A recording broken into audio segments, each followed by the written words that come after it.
Tonight, one of the largest wildfires on record. New challenges emerging tonight as California firefighters work to contain the 6th largest wildfire in the state's history. The fire has now destroyed more than 350,000 acres, communities decimated, structures burnt to a crisp. We're on the ground with more as the blaze keeps on raging. Plus, كأنها ملاكية من السماء جيانا وبشكرها كتير كتير اللي نجت أولادي ونجتنا وأسعفتنا عملت فينا خير هيك. The lack of medical care for the scores of people injured in Gaza has received global attention. But in tonight's Prime Focus, we introduce you to the rare Palestinian family receiving critical care in Israel, fighting to remain as officials there threaten their deportation back to Gaza, where they could ultimately succumb to their injuries. And the summer games are heating up in Paris, literally, with the City of Lights hitting the hottest day of the year today, setting up a heat wave like no other. It could be the latest sign of climate change impacting our everyday way of life. And tonight, Ginger Z shows us how you can be weather ready to navigate this new normal. Good evening, everyone. I'm Linsey Davis. Thanks so much for streaming with us. We're following those stories and much more, including the late-breaking developments in a tragic stabbing spree in London, those now confirmed dead, and who was behind the attacks. Plus, Nicolas Maduro claims an election victory in Venezuela, why some major world leaders are not recognizing the results. The massive changes to the Supreme Court the president is now proposing, what he's outlining, and whether it has any chance of passing Congress. We'll dive into the details. And they're the greatest athletes in the world, but they certainly aren't paid like it. How much these fierce competitors are really making when we go by the numbers. But we do begin with a wildfire emergency in the West. Roughly 100 major fires are burning tonight, and among them, the Park Fire. North of Sacramento has now burned 570 square miles, an area larger than Los Angeles. It roared to life on Wednesday after authorities say it was set on purpose. The suspect was in court today and charged with arson. The bone-dry conditions have turned it into an all-out inferno, doubling in size over the weekend and burning as much as 5,000 acres an hour. Tonight, the Park Fire is burning across 4 counties. More than 100 structures have been destroyed. Nearly 4,700 more are threatened, and roughly 4,000 people have had to evacuate their homes. Some 4,800 firefighters on the front lines, more than 6 days now, battling to save lives and homes before they could turn to containing the fire. And the forecast could make this a tough week ahead for firefighters. Mola Lange leads us off tonight from north of Sacramento. Tonight, the Park Fire exploding into California's record books. It's now the 6th largest fire on record in the Golden State, and it's still out of control. And tonight, the man authorities say started it, 42-year-old Ronnie Stout, charged in Butte County with arson. This is the car authorities say he set on fire and rolled off a 60-foot embankment. The Park Fire burning through more than 575 square miles in just 5 days, destroying more than 100 homes and other buildings, forcing thousands to flee. David Tehan and his son Jonathan, both firefighters in Butte County, both lost their homes in the fire. We have really not had time to stop and look at all of this and what we're going to do. We're still putting fires out. The Park Fire, just one of more than 100 major wildfires burning across multiple western states. Authorities in Oregon identifying the pilot killed Thursday while working near the Falls Fire as 74-year-old James Maxwell, mourning the loss of a man who spent more than half a century fighting fires. Well, Lindsay, yeah, this is still very much a race against time for firefighters. They are continuing to put out spot fires, but still racing against time as extreme temperatures are expected to move in by midweek. Wednesday, we're expected to see triple-digit temperatures here, which, of course, will make fighting and containing this fire extremely challenging at that point, Lindsay. Some difficult days ahead, Mola. Thank you. Now to the race for the White House. The presidential election is now 99 days away. Today on the campaign trail, Pennsylvania Governor Josh Shapiro and Michigan Governor Gretchen Whitmer gave fiery speeches in the Philadelphia area. The pair has both been mentioned as possible VP picks for Kamala Harris, though Whitmer has said she is not interested. Meantime, President Biden is out with a new proposal today to reform the Supreme Court. Top Republicans are calling it dead on arrival. Mary Bruce will have more on that in a moment. But first, our Rachel Scott has a look at the state of this race under 100 days until November 5th. One full week into her campaign, Vice President Kamala Harris surging in the polls, pulling in more than $200 million since entering the race. And tonight, Harris seizing on an issue she hopes will define the choice in November: abortion. Speaking out against Iowa's 6-week abortion ban, set to go into effect today. Placing the blame squarely on Donald Trump, who appointed 3 of the Supreme Court justices who overturned Roe v. Wade. This ban is going to take effect before many women even know they're pregnant. And what this means is that 1 in 3 women of reproductive age in America lives in a state with a Trump abortion ban. The Harris campaign also jumping on Trump's controversial comments to a Christian audience, where he suggested if they vote this time, they won't have to vote again. Christians, get out and vote just this time. You won't have to do it anymore. 4 more years, you know what? It'll be fixed, it'll be fine. You won't have to vote anymore, my beautiful Christians. I love you, Christians. I'm a Christian. I love you. Get out. You got to get out and vote.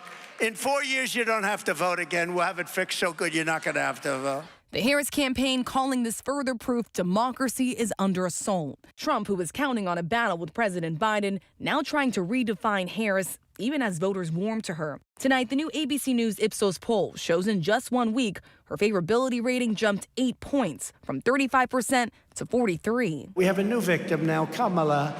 We have a new victim. We have a brand new victim.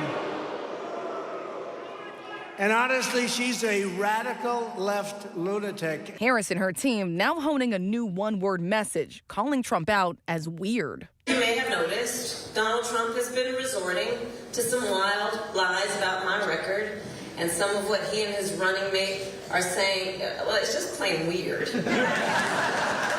Democrats seizing on the backlash triggered by Trump's running mate, Senator J.D. Vance, and his 2021 comments about women who don't have children. We're effectively run in this country via the Democrats, via our corporate oligarchs, by a bunch of childless cat ladies who are miserable at their own lives and the choices that they've made, and so they want to make the rest of the country miserable too. Now Vance playing cleanup. Obviously, it was a sarcastic comment. I've got nothing against cats. But not backing down. It's the fact that the Democratic Party has become explicitly anti-family in some of their policies. Democrats like Minnesota Governor Tim Walz sensing an opening. And there's that word again. These guys are just weird. That's who they are. So we're not afraid of weird people. No. We're a little bit creeped out, but we're not afraid. Our thanks to Rachel Scott. Meanwhile, President Biden is calling for Supreme Court reform. At the LBJ Presidential Library in Austin today, Biden proposed that a president appoint a justice every 2 years and justices serve just 18 years on the bench. Extremism is undermining the public confidence in the court's decisions. We need these reforms to restore trust in the courts, preserve the system of checks and balances that are vital to our democracy. They're also common sense reforms.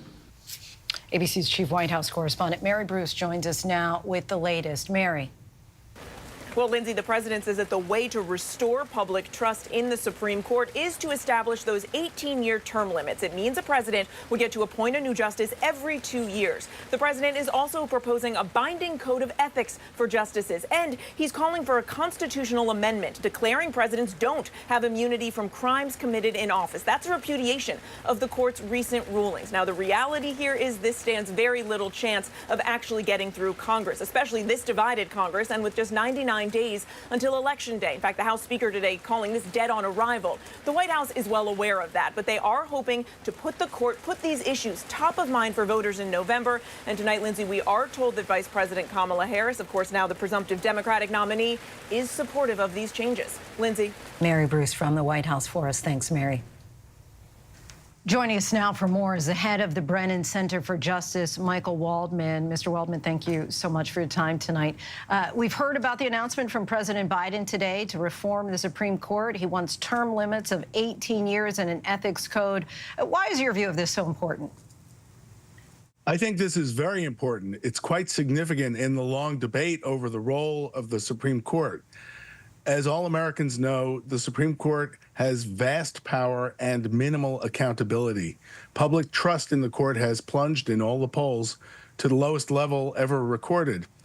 What President Biden has proposed would help quite a bit. it would set an 18-year term for Supreme Court justices.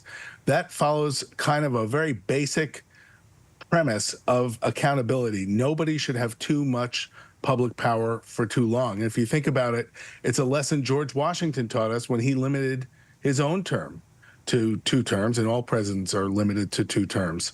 It really would be very significant. And is this something that the public wants, I guess, on both fronts with regard to the term limits and as well with the code of conduct? These are very broadly popular across the political spectrum, Republicans and independents and Democrats in every poll. It's interesting. I think it makes sense. It's understandable that people view this as an institution like any institution that needs to have accountability and that needs to be in touch with the country it aims to serve. Republicans have already blasted this proposal, so it would seem dead on arrival in a gridlock Congress. Is there any other recourse for reforming the courts?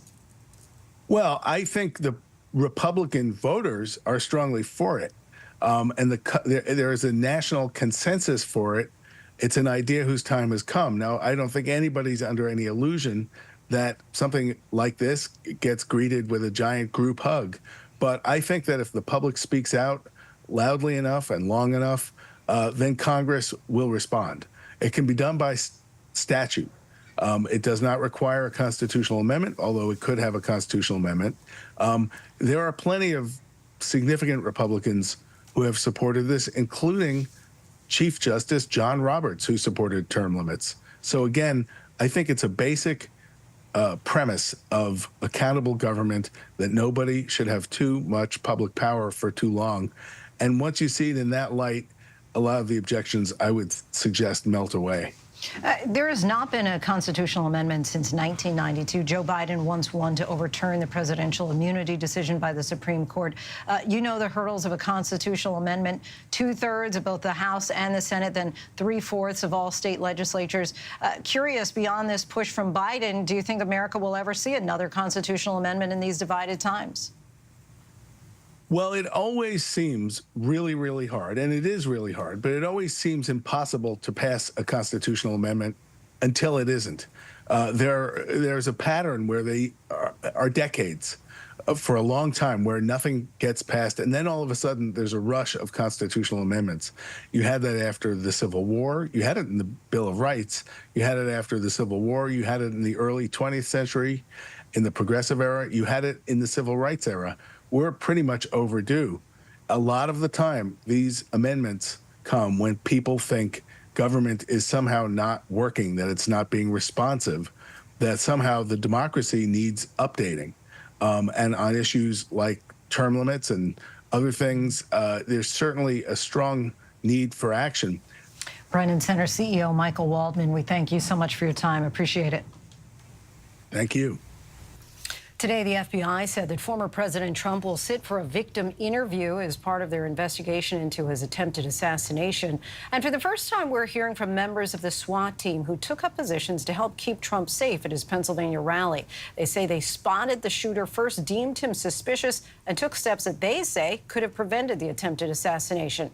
Those SWAT team members sat down with our senior investigative correspondent, Aaron Katursky, and opened up about the failures. I remember standing in the parking lot talking to one of the guys, and we just became part of history, and not in a good way. The SWAT team from Beaver County, Pennsylvania, is speaking exclusively to ABC News. One of the team members saying he knew something about the scrawny young man seemed off. He can be seen in this video obtained by ABC affiliate WTAE skulking around former President Trump's rally. And new video obtained by ABC News shows Thomas Crooks moments later, appearing upright on that roof shortly before he was shot. Text messages between local snipers show they noticed Crooks at 4:26 p.m., nearly 2 hours before the attempted assassination that would wound Trump, kill a man, and severely hurt 2 others. "You see me go out with my rifle," one of the snipers texted, "so he knows you guys are up there," suggesting Crooks saw where the snipers were. By 5:14 p.m., they grew suspicious. Early on, Greg Nickel initially identified him as being suspicious. There really wasn't anything other than kind of a gut feeling, I guess, that sort of drew his attention to him. He was looking up and down the building and just wandering around, and it just seemed out of place. Nichols' suspicions grow further when he notices Crooks pull something from his pocket. I had my binoculars, so I zoomed in, and I was like, that's a rangefinder. And that sends up a flag in your head. Yeah, absolutely. Greg Nichols snapped these photos of the shooter. We had a text group between the local snipers that were on scene. I had sent those pictures out to that group and advised them of what I noticed and what I'd seen. What do you think is transpiring once you send in what you've sent in?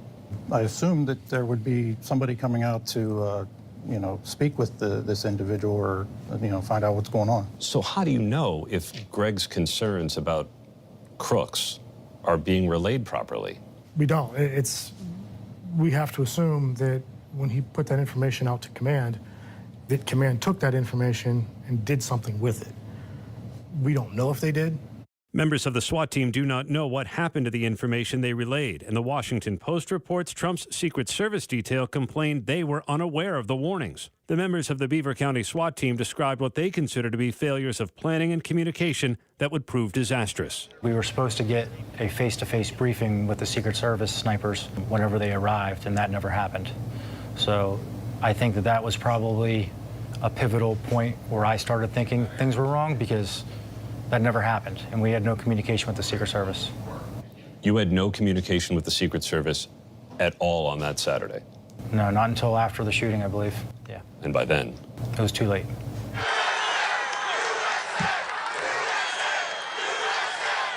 The Secret Service declined to respond directly, but told ABC News the agency is committed to better understanding what happened and is offering complete cooperation with ongoing investigations. Was this a failure of communication?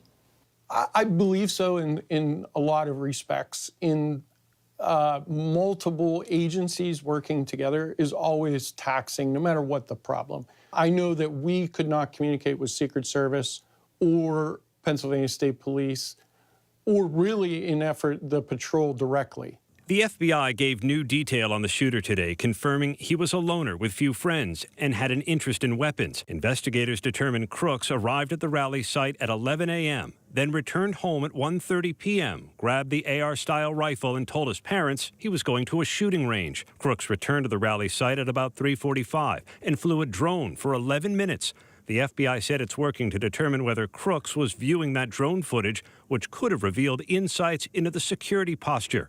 Crooks was able to access that roof by climbing onto HVAC equipment. The FBI says he traversed across multiple rooftops to get into position. Someone's on top of the roof. Look. And they're still working to determine how he was able to conceal the weapon until just prior to the shooting. The suspect is directly above us. After the gunfire, members of the Beaver County SWAT team rushed to the shooter's rooftop. There's a ladder right here. As seen in footage from Rich Gianvito's helmet camera. Thanks, brother. Yep. So we had access through that ladder, got up onto the roof. And as you're scrambling onto that roof, you don't know for sure whether he's dead or alive, or whether you'll encounter fire. At that point, no. So what are you prepared? Are you prepared for a firefight at that point? Well, we're prepared for anything at that point, because at this time we're unsure. Give me a solid perimeter. Get guys prepped to clear the building. He encountered the shooter's bloodied body some 400 feet from the stage. We're clear. We're clear. The team believes it did everything it could have to thwart the attack, but accepts its share of failure. I think we all failed that day. How so? Life is lost. And if there's anything that we could have done to stop that, we should have done. Our thanks to Aaron Katursky. Iowa's controversial fetal heartbeat law goes into effect today, banning abortions once cardiac activity is detected. The Iowa law was initially passed by the Republican-controlled legislature in a special session last year. It was in effect for just a few days before it was then blocked by a district court judge. The Iowa Supreme Court ultimately ruled that there is no constitutional right to an abortion in the state and ordered the hold be lifted. 22 states have successfully enacted restrictions or bans on abortion since the overturning of Roe versus Wade. Now to the anxious wait in the Middle East for Israel's promised retaliation for a missile that killed 12 children on a soccer field in the Israeli-occupied Golan Heights. Israel is blaming Hezbollah for the attack. ABC's Matt Rivers reports from Israel tonight. Tonight, the entire Middle East on a razor's edge, as Israel says it's planning a major response after a missile the IDF and the U.S. says was launched from Lebanon by Hezbollah, killing 12 children on a soccer field in the Israel-controlled Golan Heights. Prime Minister Benjamin Netanyahu, visiting the site of the attack, says this cannot be ignored and that their response will come and it will be severe. And tonight, they're now saying recovered fragments of that rocket match what they say is from a Hezbollah Falak 1 rocket, showing ABC News an up-close look at those pieces. So as you can see, ABC News cannot definitively verify that these are fragments from the rocket used in the attack. Hezbollah has denied the attack, and some people in the community where it struck have openly questioned the claim that this civilian area was intentionally targeted. Why should we believe the IDF when you say that this is the rocket that hit that soccer field? I think there's no harder evidence than this, and I think also Hezbollah knows what they did. And Linsey, as the world waits to see how Israel responds here, the biggest fear remains that all of this could spiral into a wider war. The next few days here in the Middle East, incredibly important. Linsey? Matt Rivers from Israel for us. A horrific stabbing rampage near Liverpool, England, killed at least 2 children and wounded at least 9 other children at a Taylor Swift dance workshop. Police say a 17-year-old boy is now under arrest. His motive remains unknown. Here's our chief foreign correspondent, Ian Pannell. Tonight, a deadly knife attack on young children during a kids' dance class in England. Police swarming the quiet seaside town near Liverpool, overwhelmed by what they saw. When they arrived, they were shocked to find that multiple people, many of whom were children, had been subjected to a ferocious attack and had suffered serious injuries. The victims, all with stab wounds, raced to area hospitals. At least 2 young children were killed, another 9 children injured in the knife attack. 6 are in a critical condition. The group was enjoying their first day of the summer holidays, finishing up a Taylor Swift-themed dance workshop at a yoga studio. The offender, armed with a knife, walked into the premises and started to attack. Authorities say a 17-year-old boy who lived nearby is under arrest, charged with murder and attempted murder. For now, no motive and terrorism ruled out. 2 adults were also critically injured, heroically trying to shield the children. We believe that the adults who were injured were bravely trying to protect the children who were being attacked. Ian Pannell joins us now from London. And Ian, in America, we see way too many of these mass attacks. What's the reaction there in the UK? Yeah, I mean, I think it's fair to describe it as a single word: shock. This kind of incident is very, very rare indeed. Inevitably, it's normally kind of terrorism motivated. The police this time, of course, are ruling out any terrorist-related incident, so we don't know what the motive is. And I think it's hard to overstate not only how rare it is, but the reaction in the local community across the city of Liverpool and also in Southport, but also across the country. The Prime Minister issuing a statement. There was a statement in the Houses of Parliament today, and King Charles even issuing a statement saying he and Queen Camilla are profoundly shocked, offering their condolences and prayers. Linsey? Ian Pannell for us. Thanks so much, Ian. We turn now to the Summer Games in Paris. Tonight, Team USA is at the top of the medal count, and part of that included a thrilling finish for the men's gymnastics team, ending a 16-year drought. James Longman is in Paris for us. Tonight, emotions high in Paris for Team USA, the men's gymnastics team returning to the podium for the first time in 16 years, taking bronze in the all-around. The last time they medalled was back at the 2008 Beijing Games. Steven Nedorosik joined the team especially for his extraordinary pommel horse routine, and he shone. During that dismount, I was just already smiling, I think. I saluted the judges and looked at these guys and they were jumping up and down. I mean, it was just the greatest moment of my life, I think. And over in the pool, Ryan Murphy kept his medal streak alive, winning bronze in the 100-metre backstroke, his 7th Olympic medal overall. But a blow for 5-time medalist Lily King. She missed bronze by 100th of a second in the 100-metre breaststroke, tying for 4th. King has said this would be her last Olympic Games. US women's basketball took to the court for the first time, winning their opening match against Japan.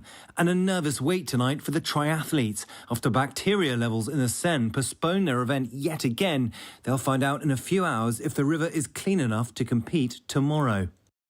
I was at the men's gymnastics tonight, Linsey. It was an extraordinary, electric atmosphere. Simone and the women, they go tomorrow night. She will compete in all 4 events, despite that calf injury.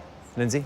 All right, James, thanks so much. To Venezuela now, where tens of thousands of protesters are in the streets demonstrating against what they claim is a stolen election by President Nicolas Maduro, who has now been declared the winner of the country's tumultuous presidential election. It would mark the beginning of his third term in office after the National Electoral Council, controlled by Maduro loyalists, announced Maduro secured 51% of the vote, claiming his main rival, Edmundo Gonzalez, only received 44%. Foreign leaders, including U.S. Secretary of State Antony Blinken, still won't recognize the results. But with a potential third Maduro regime on the horizon, it's the economic crisis Venezuela remains embroiled in that could continue on for years to come. ABC's Matt Rivers was in Colombia earlier this year reporting on the large wave of Venezuelan migrants there seeking to ultimately make their way to the U.S. southern border. The mass migration of Venezuelans began in 2015. Many, unable to leave by plane, crossed into Colombia through the border town of Cúcuta. The UN estimates that 7.7 million Venezuelans have fled since then. It is the largest forced displacement in history not caused by war. And at the same time today, it is the most underfunded refugee crisis in the world. Of the nearly 8 million that fled Venezuela, about 6 million are spread throughout Latin America. And about half of them settled here in Colombia. The other half went to countries like Peru, Ecuador, and Chile. As the influx of migrants coming into these countries grew, they became breeding grounds for acts of racism and xenophobia. Incidents were covered by TV networks in Peru. Cientos de peruanos protestaron en los distritos del Agostino y La Victoria pidiendo la expulsión de los migrantes venezolanos. En las imágenes se puede apreciar a militares repartiendo panfletos en contra de la comunidad venezolana. Argentina and Chile. Con amenazas xenofóbicas y quemas de pertenencias de los migrantes venezolanos indocumentados, terminó este fin de semana una marcha de unas 3.000 personas en la ciudad de Iquique, al norte de Chile. The UN Refugee Agency estimates that half of Venezuelans living in South America cannot afford 3 meals a day and lack access to safe housing. All of this forcing already displaced Venezuelans to keep searching for a new home. Matt Rivers reporting for us. Still much more to get to here on Prime. We are entering a new climate reality. ABC News and all of the ABC-owned TV stations are now bringing you a new series to help you stay safe and save money while helping our Earth. And next, push from their homes, but not away from the violence. In tonight's Prime Focus, we go inside the internal displacement happening in Gaza as the country suffers mass devastation and meet the family that was able to get out thanks to their guardian angel. فيش مكان آمن نروح ليه هناك في غزة، يعني بيوتنا راحن، أولادي عايشين في الخيام، كتير خايفة، وأنا إنسانة مريضة، ما عنديش عندي المناعة ضعيفة. You're watching America's #1 streaming news. Keep streaming with ABC News Live. It was a regular day for 19-year-old Melissa Witt. She went to meet her mom at a bowling church league, but she never makes it into the bowling alley. Something terrible had happened to her. Melissa was a good kid. She had big dreams for her life. And then she disappears. My gut knew this was not a young girl who just took off and ran away. New information into the disappearance of Melissa Witt. Pools of blood were found by detectives. We were sick to our stomachs. I just love to have her back more than anything in the world. It is a heart-wrenching day for the family of 19-year-old Melissa Witt. Police found the body in the Ozark National Forest. You had several suspects. All these kinds of leads. Who could have done this? You have a known serial killer in your area. Could he be involved? Find the evidence, find the DNA profile. We had to find that person. Time was of the essence. Every blood spot matters. Every piece of DNA matters. You're looking for that game-changing piece. We're actually finding key evidence that could have slipped through the cracks. One of our guys says, you're going to see this. There's another one. What could be underneath these headstones? Her last hours on this earth were probably the most horrific a person can experience. This beautiful young girl. Police will find out what happened. At wit's end, the hunt for a killer. Only on Hulu. Every Friday. The hottest trends, styles, and must-have. It's time to buy the right stuff. And save big time, too. The right stuff. Fridays on GMA. You're gonna love it. Let's go. We are heading into the unknown. It doesn't get any more cutting edge than this. What happens when Anna Nicole Smith's family goes in search of her secrets, past, and possessions? The 2020 event, Friday night on ABC. They call him the Beauty Queen Killer. He's targeting young women in malls. I am single. I want to enjoy the company of a member of women. He tortured me. How did she survive 9 days of terror? The word accomplice came up. Nobody knows the real story. The Beauty Queen Killer, only on Hulu.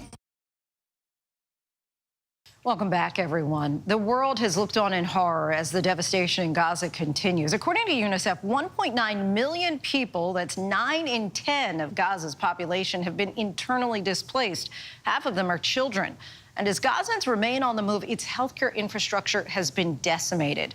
In tonight's Prime Focus, we introduce you to one Palestinian family that was able to get out. Thanks to an IDF medic, the Palestinian family is dubbing their guardian angel, who worked to get them into Israel to receive life-saving medical treatment. ABC's Britt Clennon shares their story. At the Al Sawana Hostel in East Jerusalem, these Gazan cancer patients in remission are in a constant state of limbo, racked with uncertainty. Reem Abu Abaida shows me photos of her children back in Han Yunis, who she hasn't seen since she left just before the war began to receive chemotherapy for stage 2 breast cancer. Now in East Jerusalem, feeling trapped. These patients' medical permits strictly only allow them to stay within the confines of their hotel or hospital.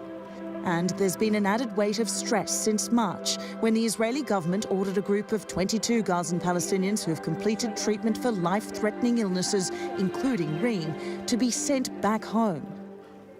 Reem, what went through your head when you were told you might be sent back to Gaza? فيش مكان آمن نروح ليه هناك في غزة، يعني بيوتنا راحن، أولادي عايشين في الخيام، كتير خايفة، وأنا إنسانة مريضة، عندي المناعة ضعيفة وما بقدر أعيش في الأماكن هذه. In the face of intense pressure, the Israeli government is now allowing this kind of mediation process whereby COGAT, that's an Israeli Defense Ministry agency, it's dealing with each Gazan patient on a case-by-case basis, meaning even though there's less chance of them being directly sent back to Gaza, their circumstances remain completely unclear. Reem, who still requires follow-up hormonal treatment, is one of hundreds of Palestinians who travelled here for the kind of advanced, specialised care that's impossible to receive in Gaza. Hamas's brutal attack on October 7th and Israel's resolute response changed everything. Since then, it's become virtually unheard of for terminally ill or critically injured Gazans to be treated in Jerusalem. One of our staff members went to Jerusalem. She spoke with the family Guy members. Shalev, Director of Physicians for Human Rights Israel, the NGO fighting against the government's push to deport them, shows me a detailed breakdown of each patient's case they've been tracking. Same day. She's a resident of Gaza that was injured today because of a bombing in her left eye. To our understanding, she was released to Jerusalem, to the eye hospital in Jerusalem, St. John. As we've been looking into these deportation cases, one family story has really stuck out. It's a family in northern Gaza who were critically injured about a month into the war in northern Gaza in an IDF attack. Now, they were taken out of northern Gaza to a hospital in Israel, to another hospital in Israel, and then eventually here at this hospital in East Jerusalem, and we want to hear their story. Assalamu alaikum. Marhaba. Meeting this family from Bethlehem, northern Gaza, we couldn't have known how remarkable the last 7 months have been. Where you've been living. How, they tell me, they got out of Gaza when so many others do not. How they became split from their father and may never see him again. And how on the morning of November 23rd, this family stared death in the face, just as they were taking shelter at Wassem's brother's house after their own house was obliterated. What was it like that day that you guys left Gaza? What happened? يضرب رصاص وقنابل على بيته على حيطانه ويدخل عنا الرصاص والقنابل. دخلوا كلهم بيجي 100 جندي حطوا السلاح في روسنا وفي روس اولادي الصغار وزوجي وراس وقالوا لنا ارفعوا ايديكم لما لقونا طيبين ومش ميتين. انا كنت اغمى علي قمت لقيت وجهي بنزف دم زي حنفيه الدم. قمت لقيت الصاله ملانه جنود. التمست اكثر. ولقيت حاطين السلاح في روسنا والتمست كلها ملانه فيش وسع. Then, in those tense, critical few seconds, her family's entire fate changed. Wassem Halabi describes how a medic with the IDF starts screaming at the soldiers to put their guns down. ساعتها طلعتهم من عنا بعد ما كانوا آخر لحظة كانوا بدهم يقتلونا. آخر لحظة نجتنا. Medical reports show the extent of their injuries from explosions that day. Shrapnel piercing through Wassem's eye, her teenage daughter with abrasions from debris, and the father with multiple puncture wounds and fractures in his spine. What comes next is virtually unheard of. From the uncle's house, the medic loads Wassem and the children into an armoured vehicle and gets them out of Gaza. Travelling along a road by sea, taken to 2 hospitals in Israel, ending up at St. John's in East Jerusalem. The father, who was unconscious, becomes separated after he's taken to a different hospital for surgery and eventually to Makhasad Hospital. For a month after that day, they have no idea that they are less than 1.5 miles away from each other in East Jerusalem. حسبناه احنا متوفي وهو كان نفس الشيء كان هو يعيط علينا ويبكي علينا حسبنا 200 متوفي. بعد فترة بعد شهر زمان اجى ممرض من مستشفى تبعته اللي هو فيها موجود واجا يومها مع مريض اللي هو بيجيبوا سيرتنا قدامه اللي هو بقول والله عندنا مريض بيسأل بقول والله ما انا عارف عن عائلتي 200 جابوهم ما جابوهم مش ابصر وين ودوهم مش عارفين. But due to the strict rules applied to Palestinians here on medical permits, the family say they aren't allowed to visit their father in person.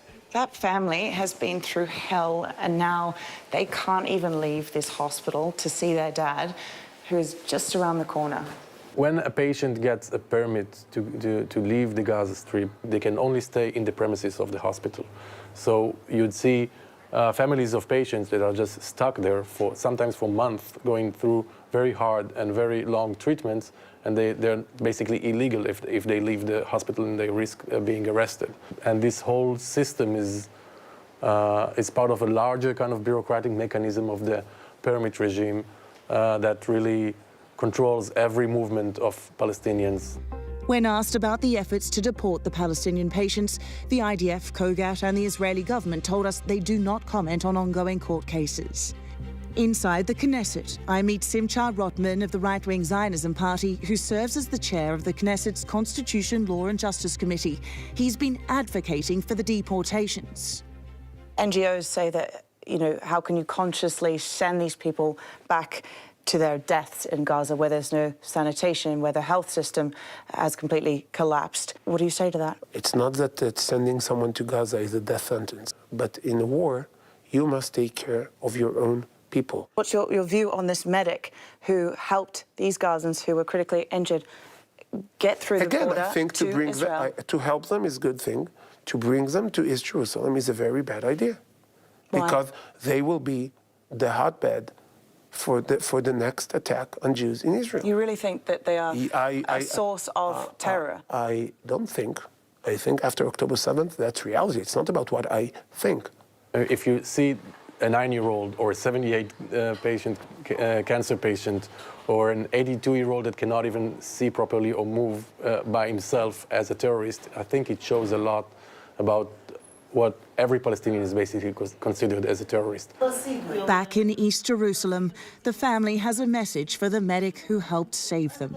كأنها ملاك هي من السماء جيانا والله بشكرها كتير كتير اللي نجت أولادي ونجتنا وأسعفتنا، عملت فينا خير هيك. كتير أنا بأيد على العمل الخيري وبحب اللي بيعملوا خير كلهم وبشجعهم دائما كل الناس هيك تكون زيها، ما تكونش تاعت عنف وتعون قتل وتعون حرب. Suddenly, we get word that authorities are permitting the family to visit their father after 4 difficult months apart.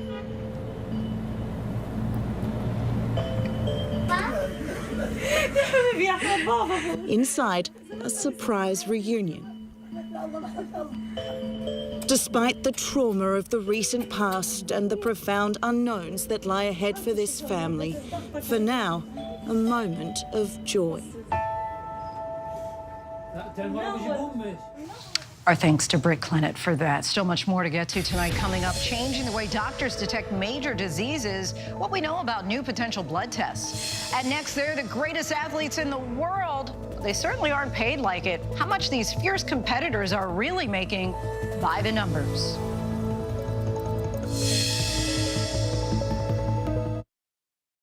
What's good to watch? Read? Where can I get a great deal on what I'm just dying to buy? Oh, it's all right here.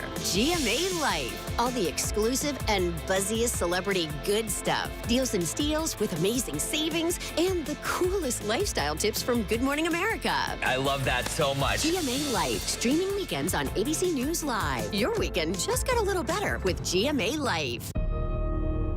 There is a price to be paid every time a survivor shares their story. I think it's so hard to live every day feeling like, like I must be broken. I had just turned 14. And it was scary. It was scary. I will not be silenced. This church has been alive for decades, and the next thing you know, all hell breaks loose. What is the 2x2 church? It is a secret sect. It flies under the radar. If you don't agree with them, your salvation is at stake. A stunning amount of information has come out about the misdeeds of some of the ministers. These same people preaching this message were the ones hiding horrific things. Do you feel the church accepted abuse? I wouldn't say accepted it as so much pretended it didn't exist. Yep, that's him. Yep. Ready? Kira Phillips with ABC News. Did you sexually abuse Shariatri when she was 14 and you were 28? No comment. Do you believe your church protected you? Does your church protect sexual predators? The powerful new Impact by Nightline. So the church saw itself as judge and jury. There's nothing pretty about hearing this. Secrets of the 2x2 Church. Now streaming only on Hulu. All right, let the dogs out, please. I don't think he's going to give you a hard time. Even if he gives me a hard time, I'm the right guy. You can handle it. I want to make sure that we all learn together. Calm confidence. Calm, confident, calm, surrender. Everything that he's taught has become a reality. Yeah. We are so grateful and impressed. I feel like crying. You changed our world. It is a beautiful thing to see.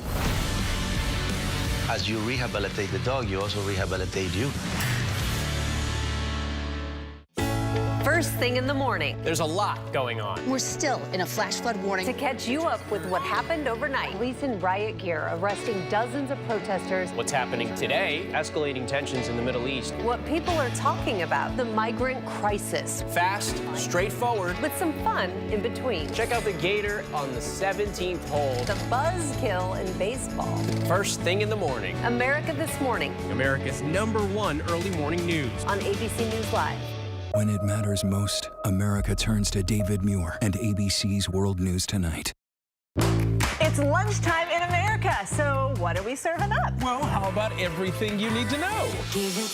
Your health, your money, breaking news, pop culture, with the biggest stars, music, trends, and of course, good food. It's all coming up on GMA3. You're going to love it. We'll see you then.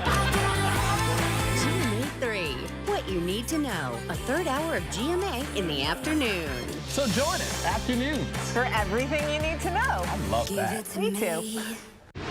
Reporting from the Normandy coast for the 80th anniversary of D-Day, I'm David Muir. Wherever the story is, we'll take you there. You're streaming ABC News Live.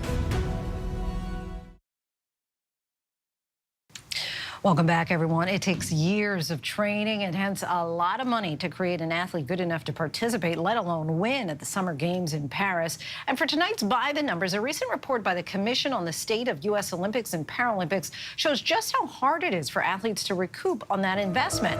Only 41% of Olympic hopefuls earn more than $25,000 during the year of their Olympic participation. And of those elite athletes surveyed, a quarter say that they rely on an outside job for income. Only half of them receive any compensation at all from the actual sports they play. A mere 11.5% of those surveyed said that they received income from a sponsor. Name, image, and likeness sponsorships can be highly lucrative, but are rare outside of the most popular sports. Speaking of popularity, the governing bodies of two sports, tennis and golf, spend more than $260 million a year, far more than any other sport. Governing bodies play an outsized role in training athletes. Colleges, too. 80% of U.S. Olympic medalists at the last Summer Games in Tokyo received at least some of their training from a collegiate program.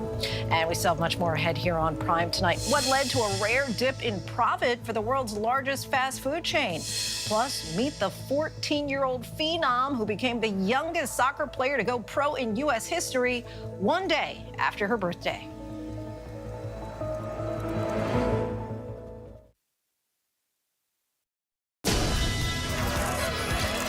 If you were coming of age in the 1980s, the Brat Pack was near the center of your cultural awareness. But for those of us experiencing it from the inside, the Brat Pack was something very different. On June 10th, 1985, New York Magazine published Hollywood's Brat Pack. I just remember seeing that cover and thinking, oh. From then on, my career and the career of everyone who was involved was branded the Brat Pack. I'm really sorry that article had to come out. I've never talked to anybody about what that was like. So I thought it might be interesting to try and contact everyone who was in the Brat Pack. Hey, Emilio Estevez. This is Andrew McCarthy calling you. Hey, Allie. Hey, Demi. Hey, Molly. Let's call Rob. Hello. Judd? Me? You around? You were not interested in talking about the Brat Pack for years. I turned everything down. How come you're talking to me? Because you called me. It was time that we clear the air on a couple things. I love your stuff, Bob. Hey, thank you. I hated the Brat Pack for decades. What a disaster. If you could have the Brat Pack name not exist, would you? It really irritated me. They said, what's more important to you, the movie or your life? And I said, the movie! Andrew.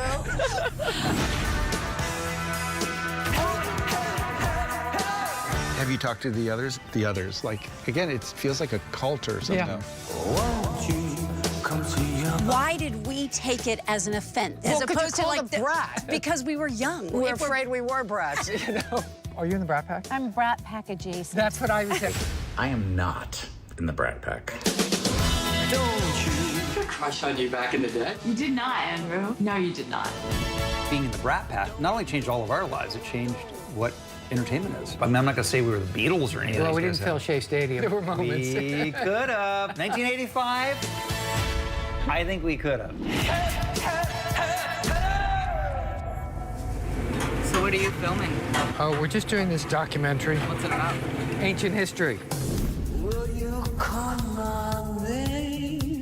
More Americans choose ABC News, America's #1 news source. ABC News Live, honored with 8 Emmy nominations, more than any other streaming news network. And ABC News Live Prime with Linsey Davis, the first and only streaming show nominated for Best Outstanding Live News Program. This is ABC News Live. Hi, I'm Andy. And I'm Sabrina. And we're moms, juggling tons of stuff every day, like all you moms out there. And you know what we love? Really love? Pop culture. So listen now to our new podcast, Pop Culture Moms, wherever you get your podcasts.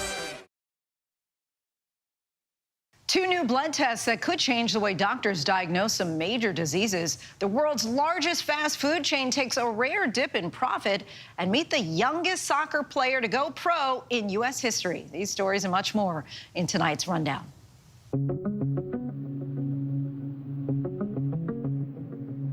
A Police in Rochester, New York are investigating a shooting that left one person dead and 6 others injured Sunday night. Police got a call that there were shots fired at a large gathering in a park.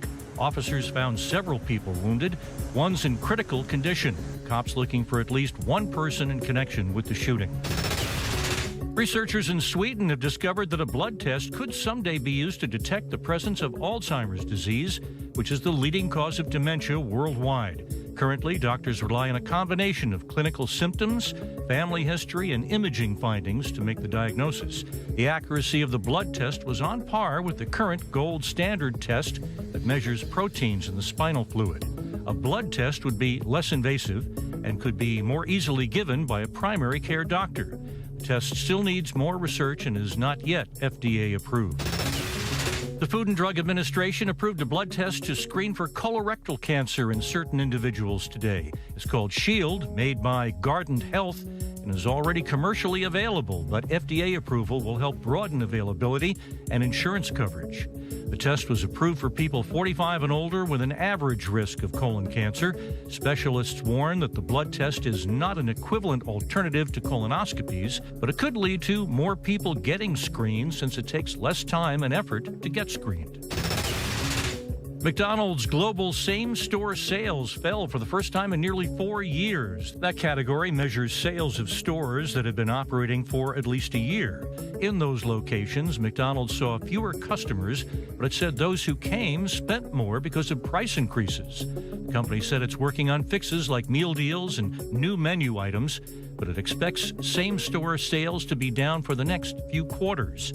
Investors seem satisfied with the plans McDonald's has to reverse its slide in profits. McDonald's shares rose 4% in morning trading Monday. 13 people were rescued after getting lost on an Arizona hiking trail during High Heat Friday, including 3 children and an adult taken to the hospital. That from emergency officials. The group was in town for a family reunion and started hiking around 7:30 in the morning. But by 10 a.m., they were running out of water and called for a rescue. 65 firefighters were involved, and all rescued are expected to survive. A 14-year-old has become the youngest female to play professional soccer in the U.S. McKenna Mac Witham set the record in her debut Sunday, one day after her birthday, with the National Women's Soccer League's Gotham FC. Witham signed a 4-year deal, which begins next January 1st and is guaranteed until 2028, according to a July 26 release from the soccer club. Extreme weather events are becoming more intense and more frequent, in part because of human-amplified climate change. So how do you navigate this new climate reality? ABC News and all of the ABC-owned television stations are working together to make you climate ready. It's a new series to help you stay safe and save money, all while helping the planet. ABC News chief climate correspondent Ginger Z kicks it all off with a simple step you can do right at home: reduce your lawn. I don't want to mow it. I don't want to water it. There's a lot of lawn, and I need to get rid of it. Judy Vigiletti is ready for a change. And I think it's time to let it go back to nature. She is taking out a big chunk of her lawn and putting native plants in instead. I can just imagine when the wind blows and the leaves are swaying and the plants are moving, and that's what I'm looking for, that kind of harmony. The group Planet Wild says Judy's not alone. They have seen a surge of people wanting to get rid of the traditional lawn and replace it. They call it rewilding. Joanna Hall tells me, nothing's wrong with grass. It's that in America, we just have too much. The perfectly manicured lawn, a familiar staple of suburbia for generations. There are between 40 and 60 million acres of lawn across America. It's being overwatered in a time when we need to be preserving water. People are pouring, pesticides on it in a time where we need to draw back on chemicals. Rewilding immediately protects our rapidly changing climate. We're talking about carbon sequestration, right, in your own backyard, as well as pulling out toxins from the air, filtering and conserving water as well. These plants won't need irrigation once they're established, and I jump in to help. And then, do you want some of these in here? Yes, these are andropogon, which is big blue stem, so they get super huge. Dave Baker explains how they choose what goes where. Generally the flowers, the things that are going to be most beautiful, you want on the edges, right? And the grasses that don't really have any flowers, you want in the middle. So you kind of do a layering effect. The lawn dug out by hand before planting. The smallest plants, plug-sized. Plugs, you can just pop them in wherever you want. I'll get you a couple more. Okay. Just a tip, you kind of want to go. Using power tools to dig holes. That's the easiest way, and then pop them in and plant. This is much easier than the way that I do things.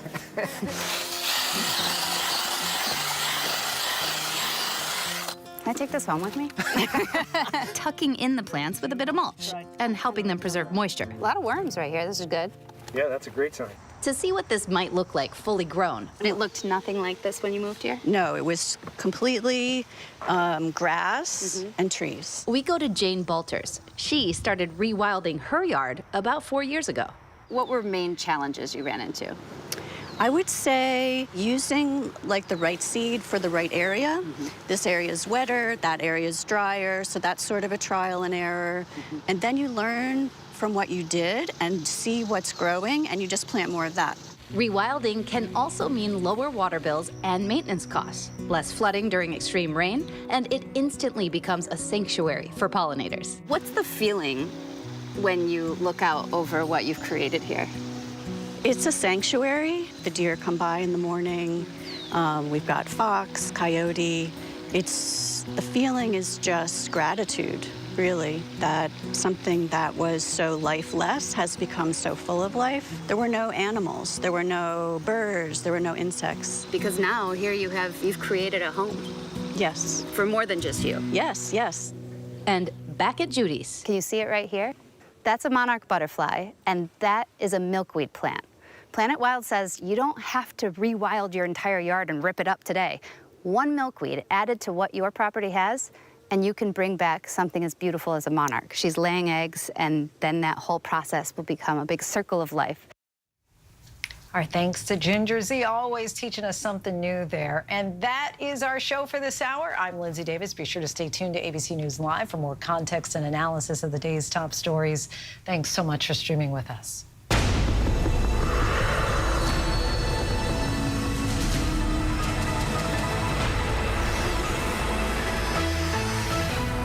Coming up in the next hour, we're following the growing wildfire ripping through California as it becomes one of the biggest fires the state has ever seen. Plus, what we're learning about the serious flooding in North Korea.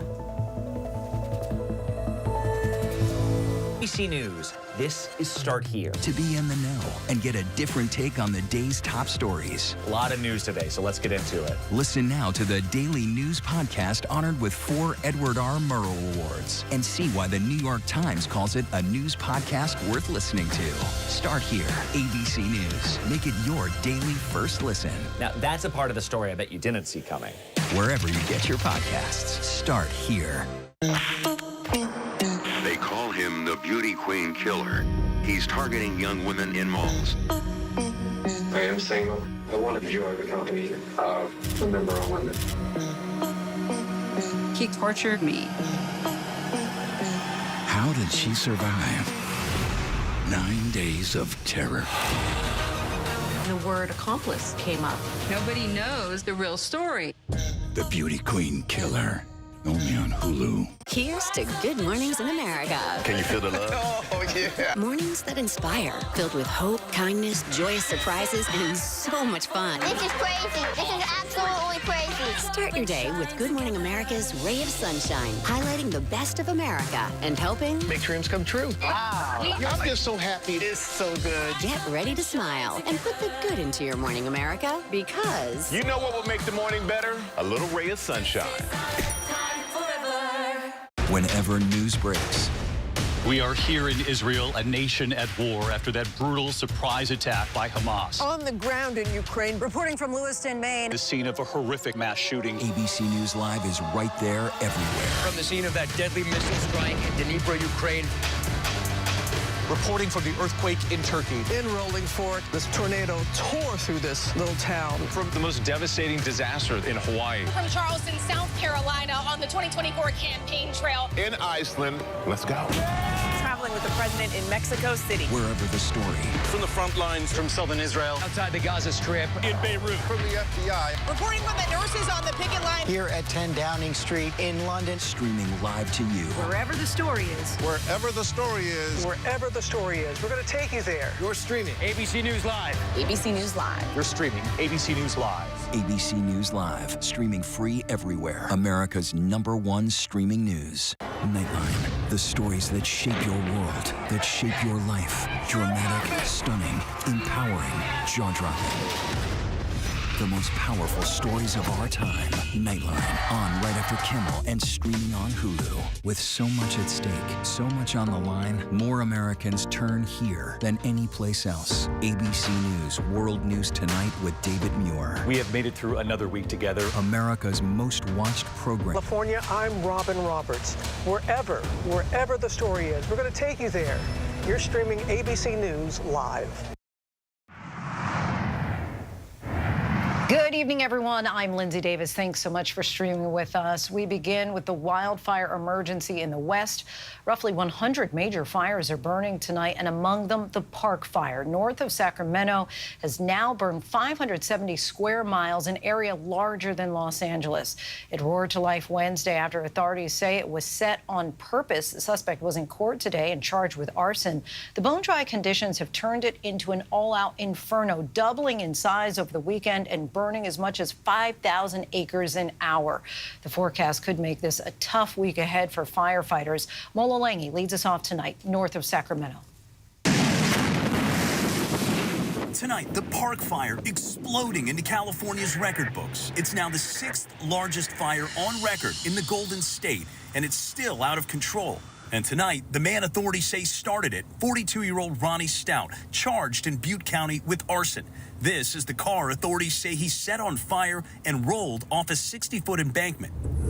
The Park Fire burning through more than 575 square miles in just 5 days, destroying more than 100 homes and other buildings, forcing thousands to flee. David Tehan and his son Jonathan, both firefighters in Butte County, both lost their homes in the fire. We have really not had time to stop and look at all of this and what we're going to do. We're still putting fires out. The Park Fire, just one of more than 100 major wildfires burning across multiple western states. Authorities in Oregon identifying the pilot killed Thursday while working near the Falls Fire as 74-year-old James Maxwell, mourning the loss of a man who spent more than half a century fighting fires. Our thanks to Mola. Now to the race for the White House, the presidential election now 99 days away. Today on the campaign trail, Pennsylvania Governor Josh Shapiro, Michigan Governor Gretchen Whitmer gave fiery speeches in the Philadelphia area. Both have been mentioned as possible VP picks for Kamala Harris, though Whitmer says she's not interested. Meantime, President Biden is out with a new proposal today to reform the Supreme Court that top Republicans are calling dead on arrival. Mary Bruce will have more on that in a moment, but first, our Rachel Scott has a look at the state of the race with less than 100 days until November 5th. One full week into her campaign, Vice President Kamala Harris surging in the polls, pulling in more than $200 million since entering the race. And tonight, Harris seizing on an issue she hopes will define the choice in November: abortion. Speaking out against Iowa's 6-week abortion ban, set to go into effect today, placing the blame squarely on Donald Trump, who appointed 3 of the Supreme Court justices who overturned Roe v. Wade. This ban is going to take effect before many women even know they're pregnant.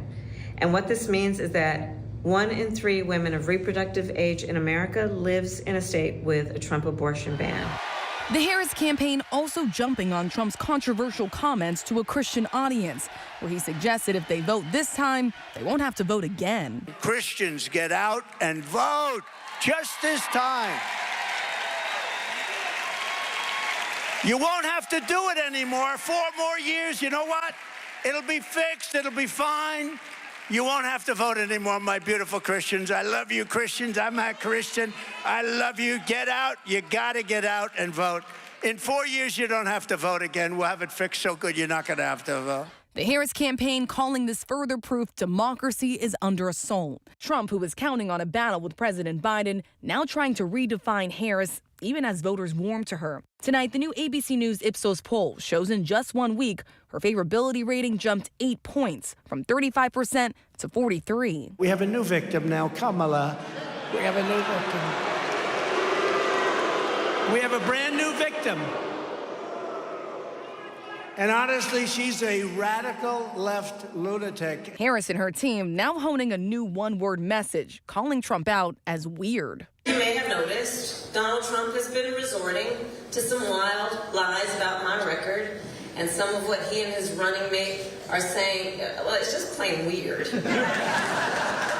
Democrats seizing on the backlash triggered by Trump's running mate, Senator J.D. Vance, and his 2021 comments about women who don't have children. We're effectively run in this country via the Democrats, via our corporate oligarchs, by a bunch of childless cat ladies who are miserable at their own lives and the choices that they've made, and so they want to make the rest of the country miserable too. Now Vance playing cleanup. Obviously, it was a sarcastic comment. I've got nothing against cats. But not backing down. It's the fact that the Democratic Party has become explicitly anti-family in some of their policies.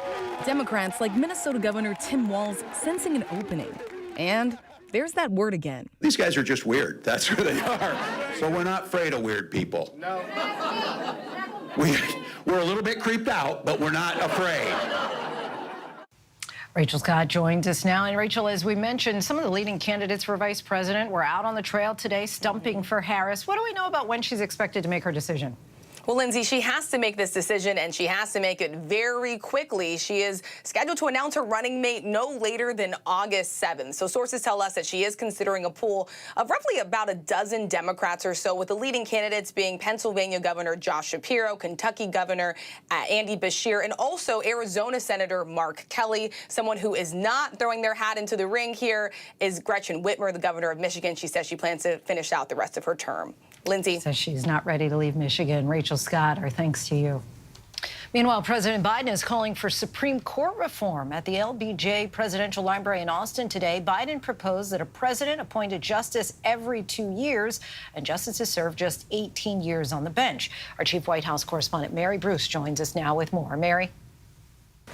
Well, Lindsay, the president says that the way to restore public trust in the Supreme Court is to establish those 18-year term limits. It means a president would get to appoint a new justice every 2 years. The president is also proposing a binding code of ethics for justices, and he's calling for a constitutional amendment declaring presidents don't have immunity from crimes committed in office. That's a repudiation of the court's recent rulings. Now, the reality here is this stands very little chance of actually getting through Congress, especially this divided Congress, and with just 99 days until Election Day. In fact, the House Speaker today calling this dead on arrival. The White House is well aware of that, but they are hoping to put these issues top of mind for voters in November. And tonight, Lindsay, we are told that Vice President Kamala Harris, of course now the presumptive Democratic nominee, is supportive of these changes. Lindsay. Mary, thank you. For the first time, we are hearing from members of the SWAT team who took up positions to help keep former President Trump safe at his Pennsylvania rally. They say they spotted the shooter first, deemed him suspicious, and took steps they say could have prevented the attempted assassination. Those SWAT team members sat with our senior investigative correspondent, Aaron Katursky, and open up about the failures. I remember standing in the parking lot talking to one of the guys, and so we just became part of history, and not in a good way. The SWAT team from Beaver County, Pennsylvania is speaking exclusively to ABC News. Two members saying they knew something about the scrawny young man seemed off. He can be seen in this video obtained by ABC affiliate WTAE skulking around former President Trump's rally. And new video obtained by ABC News shows Thomas Crooks moments later, appearing upright on that roof shortly before he was shot. Text messages between local snipers show they noticed Crooks at 4:26 p.m., nearly 2 hours before the attempted assassination that would wound Trump, kill a man, and severely hurt 2 others. "You see me go out with my rifle," one of the snipers texted, "so he knows you guys are up there." By 5:14 p.m., they grew suspicious. Early on, Greg Nickel initially identified him as being suspicious. There really wasn't anything other than kind of a gut feeling, I guess, that sort of drew his attention to him. He was looking up and down the building and just wandering around, and it just seemed out of place. Nichols' suspicions grow further when he notices Crooks pull something from his pocket. I had my binoculars, so I zoomed in and I was like, that's a rangefinder. And that sends up a flag in your head? Yeah, absolutely. Greg Nichols snapped these photos of the shooter. We had a text group between the local snipers that were on scene. I had sent those pictures out to that group and advised them of what I noticed and what I'd seen. What do you think is transpiring once you send in what you've sent in? I assumed that there would be somebody coming out to, speak with this individual or, find out what's going on. So how do you know if Greg's concerns about Crooks are being relayed properly? We don't. We have to assume that when he put that information out to command, that command took that information and did something with it. We don't know if they did. Members of the SWAT team do not know what happened to the information they relayed, and the Washington Post reports Trump's Secret Service detail complained they were unaware of the warnings. The members of the Beaver County SWAT team described what they consider to be failures of planning and communication that would prove disastrous. We were supposed to get a face-to-face briefing with the Secret Service snipers whenever they arrived, and that never happened. So I think that was probably a pivotal point where I started thinking things were wrong, because that never happened, and we had no communication with the Secret Service. You had no communication with the Secret Service at all on that Saturday? No, not until after the shooting, I believe. Yeah. And by then? It was too late.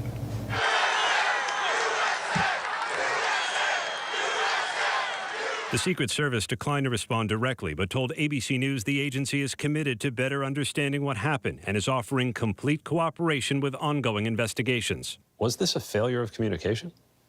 I believe so in a lot of respects. In multiple agencies working together is always taxing, no matter what the problem. I know that we could not communicate with Secret Service or Pennsylvania State Police, or really in effort the patrol directly. The FBI gave new detail on the shooter today, confirming he was a loner with few friends and had an interest in weapons. Investigators determined Crooks arrived at the rally site at 11 a.m., then returned home at 1:30 p.m., grabbed the AR-style rifle and told his parents he was going to a shooting range. Crooks returned to the rally site at about 3:45 and flew a drone for 11 minutes.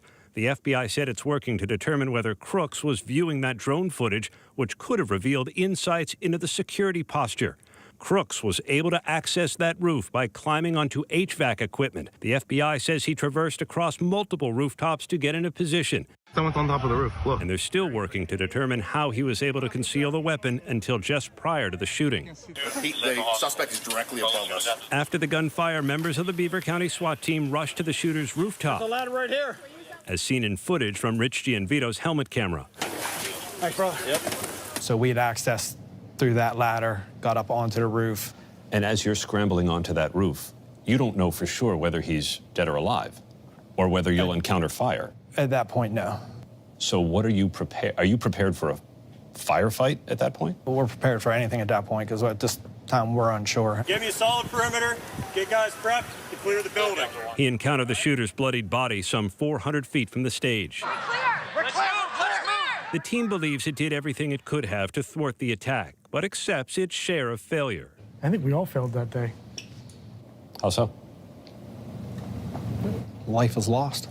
And if there's anything that we could have done to stop that, we should have done. Our thanks to Aaron Katursky. A horrific stabbing rampage near Liverpool, England, killed at least 2 children and wounded at least 9 others. The group was enjoying their first day of summer holidays at a Taylor Swift dance workshop. 2 adults were also critically injured in the attack while trying to shield the children.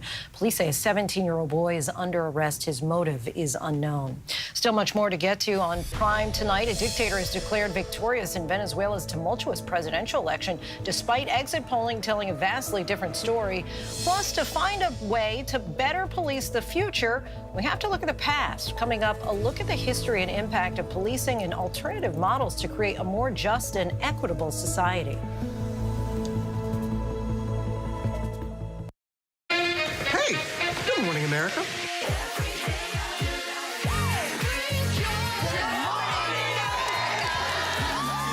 Good morning, America. Good morning, America. Good morning, America. Money. Are you ready? They are ready. Covering the biggest biggest events in the country right now. There's a lot going on here this morning. It's always a good time. That's what the show's about. That's good. Really good. Very good. Coming in hot, Jimmy, coming in hot. It's far from elementary. Good morning, America. I'm not going to try to strut like Michael or anything. I have known George a long, long time. Have you ever gotten him to dance? Look at that face. You don't just see it, you feel it. I'm in. I'm in. I'm in too. I'll be here. I am here and so happy. I'm in. I'm in too. I'm in. That tells you something when Snoop Dogg's in. Michael, George, Lara, Ginger. What does it take to be the most watched newscast in America? An operation to capture ISIS fighters. Is this our Combat Operations Center? We're approaching the gate now. Militants came in from 4 or 5 different directions. Operational nuclear reactor. So you have a couple loaded and ready to go. The house is destroyed, but the flag, there's not a tear in it. Not a tear in it. How important is this label right here, Made in the USA? Look at your smile. You're proud of this. I love this. Great work. Hi. Where are you? Where are you? Appreciate you. Thank you. David, good to meet you. Ismail? David. David. Yes, yes. I'm David Muir. I know who you are. You Watch do? you every night. ABC's World News Tonight with David Muir is America's most watched newscast. From the Summer Games in Paris, I'm Lara Spencer. And I'm James Longman. Wherever the story is, we'll take you there. You're streaming ABC News Live. Welcome back. We're tracking several headlines around the world to Venezuela, where dictator Nicolas Maduro has now been declared the winner of the country's tumultuous presidential election by an electoral body he controls. Loyalists announced Maduro secured 51% of the vote, claiming his main rival, Edmundo Gonzalez, only received 44%. This comes after independent exit polling showed Maduro down by more than 30 points. Foreign leaders, including U.S. Secretary of State Antony Blinken, still will not recognize the results. North Korea is dealing with serious flooding following heavy rain. State-run media released these photos of Kim Jong-un looking on during rescue operations. Authorities say they rescued 5,000 people.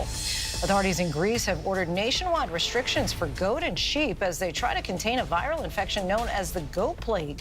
The virus does not affect humans, but it is highly contagious among goats and sheep and can kill up to 70% of those infected. Greece is home to the largest number of goats in Europe, and their milk is used in Greece's famous feta cheese.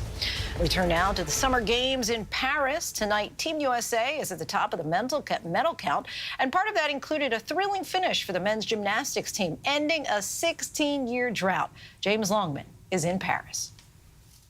Tonight, emotions high in Paris for Team USA, the men's gymnastics team returning to the podium for the first time in 16 years, taking bronze in the all-around. The last time they medalled was back at the 2008 Beijing Games. Steven Nedorosik joined the team especially for his extraordinary pommel horse routine, and he shone.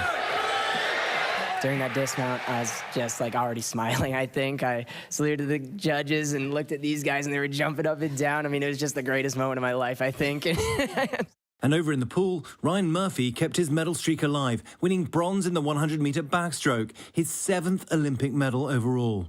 But a blow for 5-time medalist Lily King. She missed bronze by 100th of a second in the 100-meter breaststroke, tying for 4th. King has said this would be her last Olympic Games. US women's basketball took to the court for the first time, winning their opening match against Japan. And a nervous wait tonight for the triathletes. After bacteria levels in the Seine postponed their event yet again, they'll find out in a few hours if the river is clean enough to compete tomorrow. Our thanks to James Longman.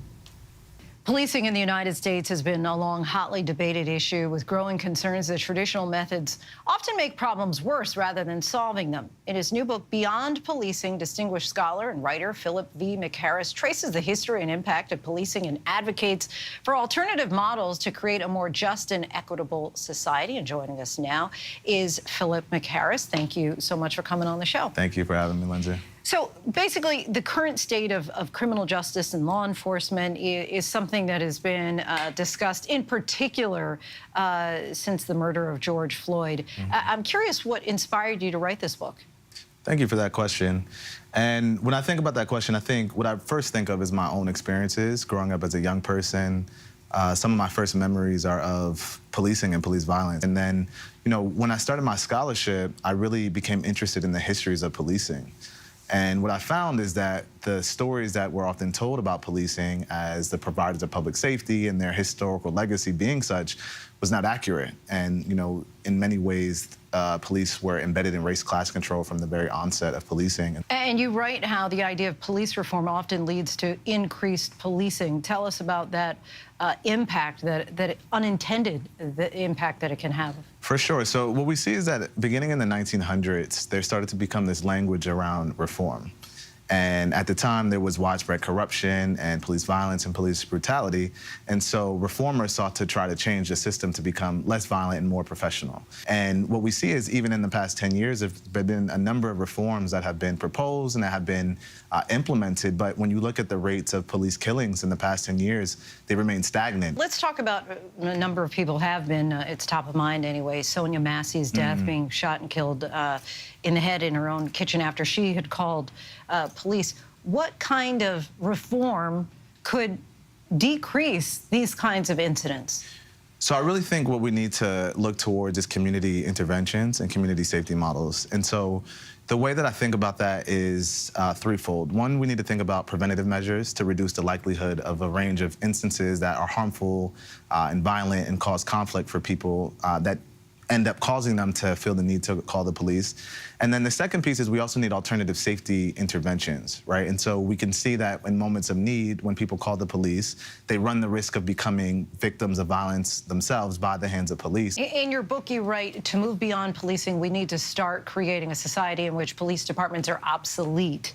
And that kind of language, you know, defunding the police or disbanding police, a number of people are not down with that. And so how would you propose that there's still, in your alternative solutions, that if there's a crime that's happening, who would you call right away?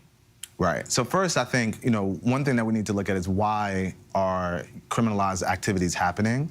And one of the biggest predictors of that is poverty and deprivation. And so I think, you know, that's long been known. It's one of the most well-known ideas and foundations in social science. And so I think we really need to start addressing the underlying conditions and things that give rise to moments of conflict, violence, and harm. And so, you know, I would start by saying, part of what that means is that we create a world in which policing is obsolete because, one, we have the resources to thrive and communities have what they need, but also we have community-based safety interventions that are driven by the community. But when you're talking, though, about reimagining public safety, who are you going to call? You're going to call someone who is just still a police officer, but by a different name? Just help me to understand, because a number of people are going to say, no, I'm scared about this, because this isn't just necessarily because of you live in a high-crime neighborhood. This could be also an instance of domestic violence where you need somebody to come who has the authority and power to intervene.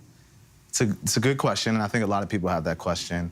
And, you know, as an abolitionist, I believe in the abolition of policing and prisons. And the first thing, as you mentioned, people say is, well, who are you going to call, you know? And I think that people can have an entity to call that can provide responses to specific needs. And so I think, say in the case of mental health, there's crisis response models, right? Cahoots is one, MH First in California is another, where people can either call a centralized number or people can call a specific number to have a response. And so that's one way of approaching it. But then also, as you mentioned, there is a need to respond to things like domestic violence and cases of violence and harm. And I think that we can develop a system where people are able to call and have you know, an entity or team that can respond with the resources and the training that they need. But I think that we really need to start from square one and build that vision to completely reimagine our approach to public safety. Philip McHarris, we thank you so much for taking the time to come on the show. Beyond Policing will be available to purchase tomorrow wherever books are sold. And still to come, he's making the internet catch feelings. Meet Bob the Cap Catcher, who has become the viral sensation of the Summer Games.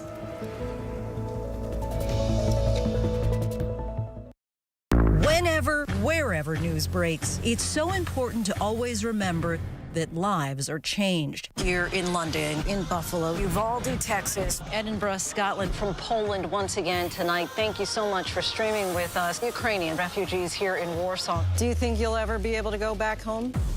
We're heading to a small community outside of Mexico City. Splintered houses and splintered lives. And the magnitude of the devastation. You're streaming ABC News Live. Reporting from Rolling Fork, Mississippi, Santa Fe, New Mexico, Raleigh, North Carolina, the U.S. Capitol, Mayfield, Kentucky, Minneapolis, Mexico, Tongass National Forest, Alaska. Getting you behind the stories as they happen, giving you a front row seat to our world as it plays out in real time, live. ABC News Live Prime. We'll take you there. Stream ABC News Live weeknights, America's most honored streaming news program, only on ABC News Live, streaming free right now wherever you stream your news. There was a specific moment during our wedding. I looked at Jason and I realized this was real. This was our family. This is her knight in shining armor. Everything felt right. All of a sudden, I found this hidden folder. I opened it, and I don't think I can say it. I'm sorry. She put her hand to her mouth and, gasped. Jason would kill me before he would let me tell anyone this part of him. He's in so much freaking trouble. I remember just feeling like, what the hell? That was my dad. What is going on? That's when that fire inside of me shifted to like a flame. I was like, it's on.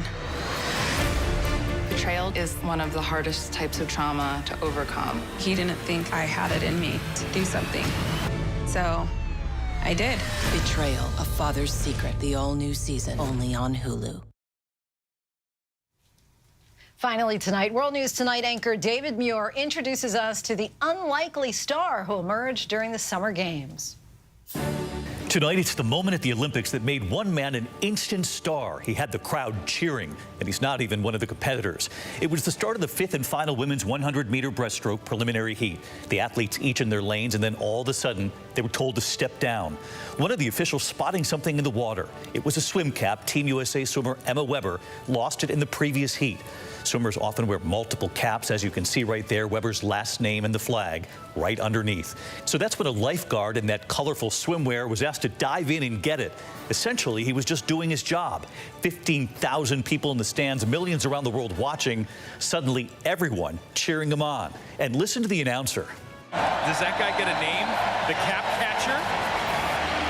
That's what we need to call it, Bob, the cap catcher. A triumphant wave to the crowd. Bob the cap catcher, as he's now called, declining to share his real name in order to keep the attention on the games.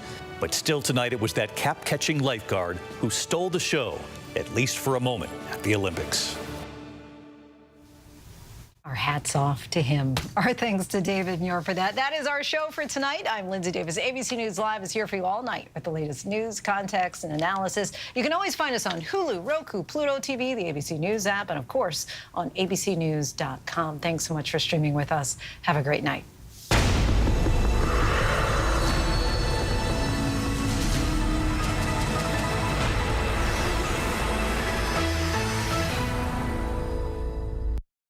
She wanted to be a star.